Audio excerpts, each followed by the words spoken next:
우리나라에서 부정선거가 있다고 믿는 여러분. 여러분은 부정선거라는 거짓말에 속아 넘어갔습니다. 여러분은 부정선거 거짓말에 속은 피해자들입니다. 부정선거는 없었습니다. 부정선거는 거짓말입니다. 가장 큰 피해자는 윤석열 대통령입니다. 부정선거를 진짜라고 생각한 윤석열 대통령은 계엄을 저질렀습니다. 그렇게 해서 자기 자신과 여러 사람의 인생을 망쳤습니다. 두 번째로 큰 피해자는 전한길 강사입니다. 돈 잘 버는 강사 자리를 잘렸습니다. 피해자인 여러분들도 다른 사람들에게 부정선거라고 말해서 가해자가 되었습니다. 마치 전염병 환자처럼 처음에는 피해자였지만 나중에는 가해자가 되는 것이죠. 부정선거를 믿는 사람들은 잠재적으로 위험한 사람입니다. 윤석열처럼 앞으로 무슨 짓을 저지를지도 모릅니다. 이런 혼란과 피해 발생을 예방하기 위해서는 어떻게 해야 할까요? 부정선거 의혹에 대해서 철저한 조사를 해야 합니다. 철저한 조사를 한 후에 세세하게 설명해서 의혹을 완전히 해소해야 합니다. 그 일은 대통령이나 국회가 알아서 할 일이니 내버려두고 지금부터 저는 부정선거 의혹이 풀리게 설명해 드리겠습니다. 이 설명이 공짜는 아니고 강연 시청료를 내셔야 합니다. 1만 원을 입금할 계좌는 농협 1000852-003-909입니다. 대수의 법칙이라고 들어보셨죠? 부정선거를 믿는 사람들이 제일 확실한 증거라고 생각하는 게 바로 이 대수의 법칙입니다. 개표 결과를 보면 사전 득표율과 당일 득표율이 차이가 납니다. 이것은 대수의 법칙에 어긋납니다. 이렇게 사전 득표율과 당일 득표율이 차이가 나는 것은 부정선거가 아니면 설명이 불가능하다. 이런 주장을 하는 동영상을 많이 보셨을 겁니다. 공병호나 이영돈이나 민경욱이나 또 다른 유튜버의 동영상에서 많이 보셨겠죠. 그런데요, 이건 사실 부정선거의 증거가 아닙니다. 왜 그런지 제 설명을 들어보세요. 대수의 법칙을 선거에 적용하려면 고려해야 할 것이 있습니다. 이 그림을 보면 펩시콜라 1.5리터 병이 있습니다. 스포이트로 펩시콜라를 뽑아낸다고 가정해봅시다. 펩시콜라 병 어디에서 얼마를 뽑아내도 샘플의 단맛은 동일할 것입니다. 왜냐하면 펩시콜라 액체는 균일화되어 있기 때문입니다. 그렇다면 선거는 어떨까요? 2025년 6.3 대통령 선거에서 3,498만 명이 유효 투표했습니다. 이재명 후보는 1,729만 표를 득표하고 김문수 후보는 1,440만 표를 득표했습니다. 이재명 후보의 득표율은 49%, 김문수 후보의 득표율은 41%였습니다. 만약 우리가 3,498만 표 중에서 1만 표를 전국에서 무작위로 선택한다면 그 1만 표 중에서 49%는 이재명 표일 것이고 41%는 김문수 표일 것입니다. 무작위로 선택했기 때문에 대수의 법칙이 잘 적용됩니다. 하지만 무작위로 선택하지 않고 특정한 지역에서 선택하면 어떻게 될까요? 전라남도에서 1만 개를 뽑은 샘플은 이재명 86%, 김문수 9%가 될 것입니다. 경상남도에서 1만 개를 뽑은 샘플은 이재명 39%, 김문수 52%가 될 것입니다. 자, 보세요. 전국 합계 득표율이 이재명 49%, 김문수 41%인데 전라남도 샘플과 경상남도 샘플의 득표율은 모집단의 득표율과 완전히 다릅니다. 대수의 법칙과 다르죠? 이런 결과가 나오는 이유는 뭘까요? 그것은 선거인이 전국적으로 균일화된 것이 아니기 때문입니다.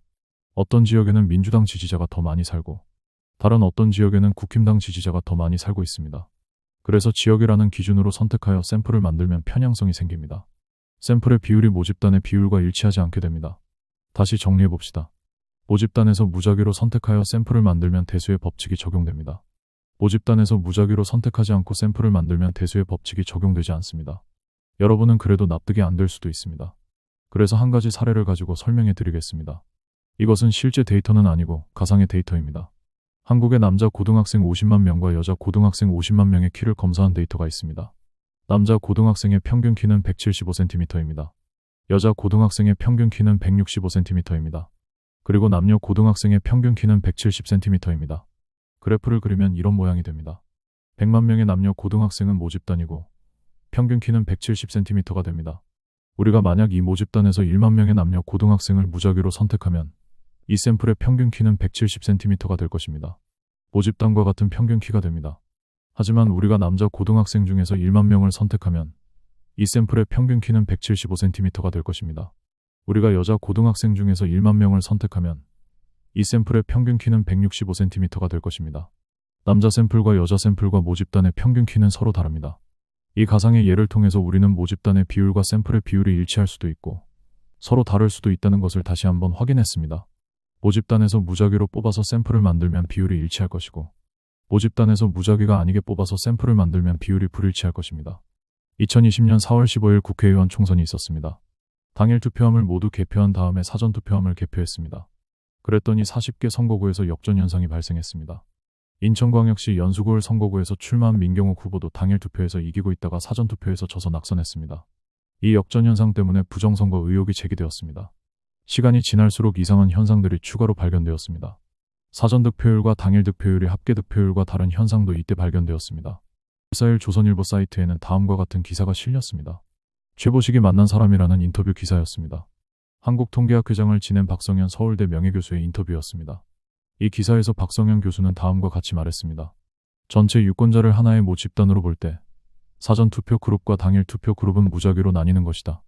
그런데 민주당의 사전투표 득표율은 당일 투표보다 평균 10.7%포인트나 높았다. 반면 통합당은 당일 투표보다 11.1%포인트 낮았다. 거듭 말하지만 4에서 5일 간격으로 투표 성향 차이가 10%포인트 이상 크게 날 수는 없다. 이 기사를 읽어보면 박성현은 두 가지 가설을 염두에 두고 있음을 알 수 있습니다. 첫째는 변심 가설입니다. 사전투표한 뒤에 무슨 사건이 있어서 선거인들의 마음이 변해서 당일 투표할 때 다른 득표율이 나왔다는 가설입니다. 둘째는 부정 가설입니다. 누군가가 조작했기 때문에 이런 차이가 발생했다는 가설입니다. 물론 박성현 교수는 조작이라고 단언하지는 않았습니다. 조작 증거라고 단언할 수는 없어도 통계학자의 눈으로는 몹시 의아하게 비친다. 아주 우연히 그렇게 일어났다고 주장할 수는 있지만 통계적으로 이런 우연이 일어나기는 쉽지 않다. 굳이 말하면 신이 미리 그렇게 해주려고 작정하지 않고는 일어날 수 없다는 것이다. 아마도 여러분들도 이 두 가지 가설만 열심히 생각하고 있을 것입니다. 그렇다면 세 번째 가설은 없을까요? 저는 세 번째 가설로 이동 가설을 제시했습니다. 민주당 지지자들이 사전투표로 더 많이 이동했기 때문에 차이가 발생했다는 가설입니다. 이 가설은 그냥 나온 게 아닙니다. 제가 2020년 4일 5 총선의 개표 결과를 분석하는 과정에서 나왔습니다. 예를 들어서 어떤 후보가 5만 표를 득표했는데 2만 표를 사전투표에서 받았고 3만 표를 당일 투표에서 받았다면 40%가 후보자별 사전득표율이 됩니다. 저는 이것을 후보자별 사전득표율이라고 부릅니다. 253개 선거구에 출마한 민주당 후보들과 236개 선거구에서 출마한 미래통합당 후보들의 후보자별 사전득표율을 계산해보니 민주당 후보들이 모두 우세했습니다. 2020년 당시에 민주당은 사표를 방지하기 위해서 사전투표를 강력하게 독려했습니다. 그에 비해서 보수우파 사람들은 사전투표가 부정선거 위험이 있다고 하면서 당일 투표를 하라고 독려하고 있었습니다. 선거를 코앞에 둔 시점에 어떤 지역구에서 민주당 지지자의 수는 일정할 것입니다. 일부는 사전투표로 이동하고 일부는 당일 투표를 하게 됩니다. 사전투표로 많이 이동하면 할수록 당일 투표할 민주당 지지자의 수가 줄어들게 됩니다. 마치 시소의 한쪽이 아래로 내려가면 반대쪽은 위로 올라가는 것과 동일한 것입니다. 그래서 사전투표에서는 이기고 당일 투표에서는 지는 선거구들이 생겨나게 됩니다. 선거 개표 결과를 분석한 이후로 저는 민주당 지지자들의 사전투표 경향이 더 높다는 추론을 하게 되었습니다. 2016년 총선부터 2025년 대선까지 3번의 총선과 3번의 대선을 했는데 모두 같은 결과를 보였습니다. 2020년 부정선거 의혹이 한창 제기되던 시기에 어떤 사람들은 이렇게 주장했습니다. 누군가가 부정선거를 했는데 전라도 지역은 어차피 몰표가 나올 것이라고 생각해서 조작을 하지 않았고 그 결과 대수의 법칙이 잘 들어맞는 선거구가 되었다. 2016년 총선에서는 대수의 법칙이 잘 들어맞는 선거구들이 더 많았다. 저는 다른 사람이 데이터를 근거로 주장할 때 그 주장을 곧바로 신뢰하지는 않습니다. 데이터를 확인하고 난 다음에야 비로소 그 주장을 신뢰합니다. 그래서 선관위 홈페이지에 가서 자료공간 게시판에서 검색했습니다. 그 중에 한글에 첨부된 2016년 총선 개표 결과 엑셀 파일을 다운로드했고 분석했습니다. 역전 현상이 발생한 선거구가 8개인데 그 중에 7개는 민주당의 우세로 역전되었고 1개는 새누리당의 우세로 역전되었습니다. 사전 득표율과 당일 득표율과 합계 득표율이 비슷한 선거구의 수는 2020년 총선보다 많았지만 대다수의 선거구들은 비슷하지 않았습니다. 대수의 법칙에 어긋나는 선거구들이 훨씬 더 많았던 것입니다. 내친 김에 2017년 대통령 선거도 같이 분석해봤습니다. 역전된 선거구가 26개나 되더군요. 대부분의 사람들은 이 대선 개표 결과를 감안해서 생각하지 않고 그저 2016년 총선과 2020년 총선을 비교하여 부정이라고 생각하고 있었습니다. 저는 나무위키에 가서 사전투표로 검색해보았습니다. 그 이전에 있던 부재자 투표는 낮은 투표율로 유명무실했고 그래서 이 사전투표가 2012년에 법 개정으로 도입되었고 2013년에 일부 재보궐선거에서 시행되다가 2014년 제6회 전국동시지방선거에서 전국 규모로 처음 시행되었고 2016년 20대 국회의원 총선에서 처음으로 시행되었다는 것을 알게 되었습니다. 이런 연원을 알게 되니 자연스럽게 다음과 같은 추론이 떠올랐습니다. 2016년에는 사전투표가 도입된 지 얼마 안 되어서 각 정당 지지자들의 사전투표 경향이 별로 차이가 안 났을 것이고 2017년 대선을 거치면서 사전투표 경향의 차이가 점점 더 커졌을 것이고 2020년 총선에서 사전투표 경향 차이가 확연하게 드러난 것이 아닐까? 사전투표 수의 증가 같은 데이터들이 이 추론을 뒷받침해주는 증거입니다. 앞에서 말한 것들을 정리해보겠습니다. 첫째로 무작위로 뽑아서 만든 샘플과 모집단에는 대수의 법칙이 적용된다. 둘째로 대수의 법칙은 사전투표 플러스 당일 투표에는 적용하면 안 된다. 셋째로 민주당 지지자들의 사전투표 경향이 더 높다. 넷째로 사전득표율과 당일득표율이 서로 다른 것은 부정선거 때문이 아니라 사전투표 경향 차이 때문에 발생한 것이다. 이 정도 설명에 충분히 납득한 사람도 있을 것이고 아직도 납득하지 못하거나 애매하다고 생각하는 사람들도 있을 것입니다. 지금부터는 납득하지 못한 사람들을 위해서 설명을 보충하겠습니다. 첫째로 할 이야기는 동전 던지기 실험 2가지입니다. 1번 실험에서는 실험자가 무작위로 동전을 100만 개를 던집니다. 그 결과는 50만 개에 가까운 앞면과 50만 개에 가까운 뒷면이 나오게 됩니다. 2번 실험에서는 실험자가 자기로 동전을 100만 개를 바닥에 내려놓습니다. 그 결과는 50만 개에 가까운 앞면과 50만 개에 가까운 뒷면이 나왔습니다. 1번 실험에는 대수의 법칙을 적용하는 게 맞습니다만 2번 실험에는 대수의 법칙을 적용하면 안 됩니다. 이 2가지 실험에서 우리는 한 가지 교훈을 얻어야 합니다. 두 실험의 결과는 대동소이하지만 하나는 무작위로 던졌고 다른 하나는 실험자가 조작을 했습니다. 결과만 놓고서 이게 무작위로 던진 것인지 자기로 조작한 것인지 판단할 수 없다는 교훈입니다. 반드시 과정을 함께 고려해야만 올바른 판단을 하게 됩니다. 둘째로 예를 들어서 하늘의 해가 움직이고 땅은 움직이지 않는 것처럼 보입니다. 이 현상을 우리는 천동설로 설명할 수도 있고 지동설로 설명할 수도 있습니다. 하늘의 해가 움직이고 땅은 움직이지 않는 현상은 천동설을 증명하기에 충분하지 않고 지동설을 증명하기에 충분하지 않습니다. 한 가지 현상을 2가지 가설로 동시에 설명할 수 있을 때 이 현상은 가설을 증명하는 데에 충분하지 않습니다. 제가 분석한 2016년 총선 개표 결과, 2017년 대선 개표 결과, 2020년 총선 개표 결과는 이동가설로 잘 설명할 수 있습니다. 그러나 부정가설로도 잘 설명할 수 있습니다. 그러므로 저 개표 결과들만으로는 이동가설을 증명하는 데에 충분하지 않습니다. 추가로 다른 증거와 증명이 제시되어야 합니다. 예를 들면 CCTV나 알리바이 같은 증명이 제시되어야 하는 거죠. 과정을 면밀하게 살펴봐야 증명이 됩니다. 그래서 저는 다음 단계에 설명을 하게 됩니다.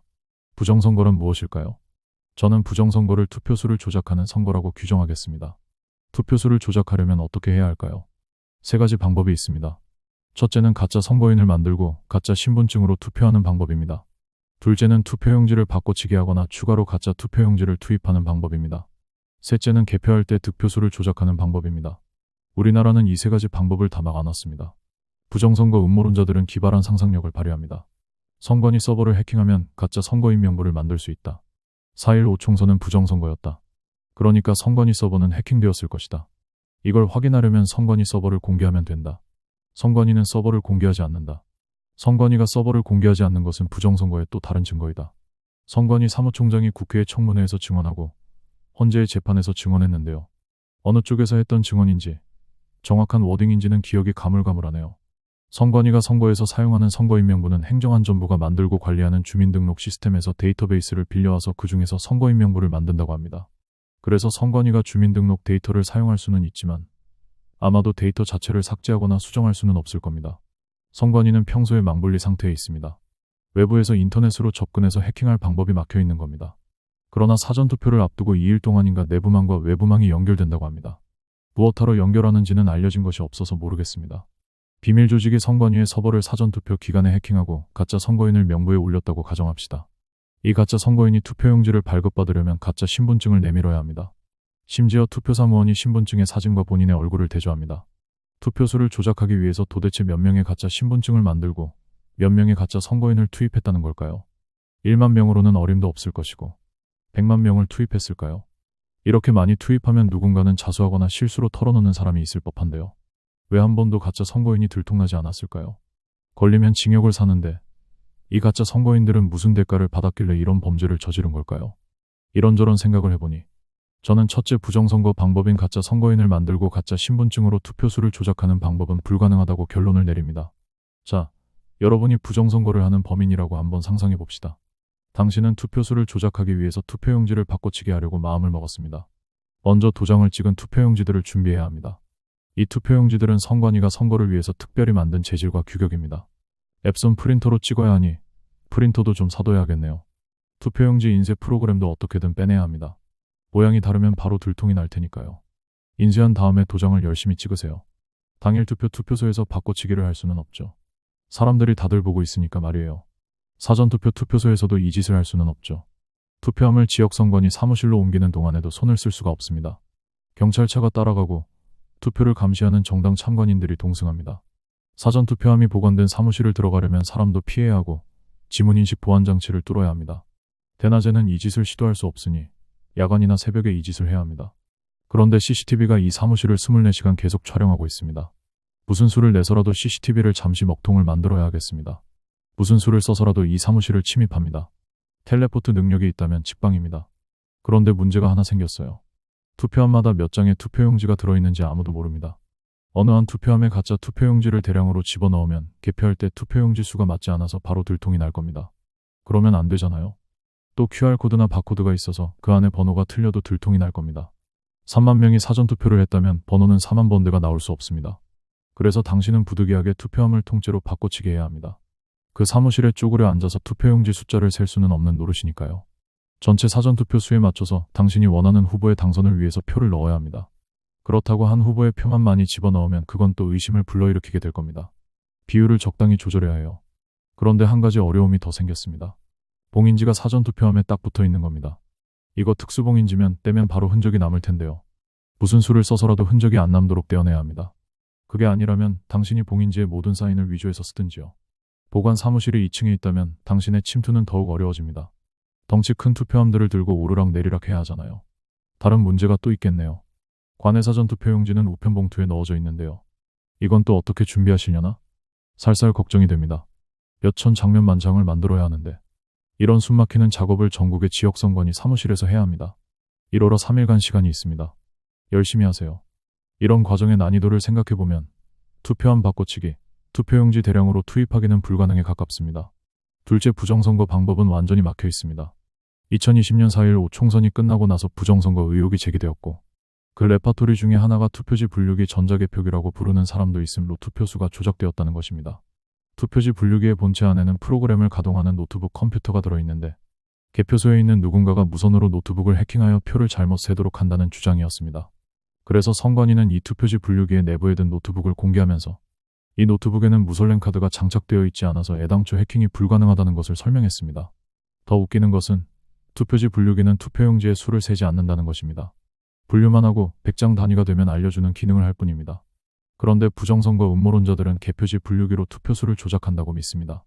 그와는 별개로 개표소에 온 투표지 분류기는 사전에 점검과 확인을 거치고 봉인을 붙여둡니다. 게다가 투표소 한가운데에 놓여 있어서 누군가가 남몰래 투표지 분류기에 접근해서 뚜껑을 열고 노트북의 프로그램을 바꿔치기 하는 것도 불가능하지요. 개표사무원이 100장 단위로 후보자의 투표용지를 정리하면 기록지를 하나 붙이는 것 같습니다. 어느 후보 100표 이런 식으로 말입니다. 이런 투표용지 뭉치를 세워서 반복해서 확인하고 지역선관위원장은 집계표를 발표합니다. 이 집계표의 숫자 데이터는 다시 중앙선관위 서버로 전송되고 중앙선관위는 전국 각지의 개표 결과를 취합해서 발표합니다. 각 선거구에서 당선자를 확정하는 것은 중앙선관위가 아닙니다. 지역선관위원장이 당선자를 확정합니다. 따라서 셋째, 부정선거의 방법도 완전히 막혀 있습니다. 지금까지 저는 투표수를 조작하는 것이 불가능하다는 점을 설명했는데 여러분이 잘 납득하셨는지 모르겠습니다. 자, 정리해보죠. 우리나라 선거에서 투표수를 조작하는 것은 완전히 막혀 있습니다. 총선과 대선에서 사전 득표율과 당일 득표율이 차이가 많이 납니다. 그럼 우리는 사전 득표율과 당일 득표율이 조작의 결과가 아니라는 추론을 하게 됩니다.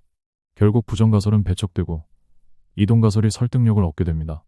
이동가설에는 선거인들의 변심이 발생할 만한 사건도 불필요하고 첩보원을 방불케 하는 투표함 바꿔치기도 불필요합니다. 단지 민주당 지지자와 국힘당 지지자의 사전투표 경향의 차이가 있기만 하면 됩니다. 이제 세 가지를 더 말씀드리고 이 동영상을 끝내겠습니다. 첫째는 이동가설이 참인지 거짓인지를 확인할 수 있는 방법입니다. 가장 간단한 방법은 선거에서 투표수를 조작하지 못하게 세팅하고 그 결과가 어찌 되는지 확인하는 것입니다. 몇몇 선거구를 선정해서 사전투표 후에 투표함을 철저히 감시하고 지키면 투표함을 바꿔치기 할 기회가 원천 봉쇄됩니다. 그 뒤에 개표하여 나오는 사전 득표율과 당일 득표율이 차이가 나는지 안 나는지를 확인하면 되지요. 또 다른 방법은 사전투표를 행하는 다른 나라들의 데이터를 확인해보는 것입니다. 저는 영어를 할 줄 몰라서 검색을 못했지만 다른 나라들의 개표 결과를 검색해서 찾을 수 있을 것입니다.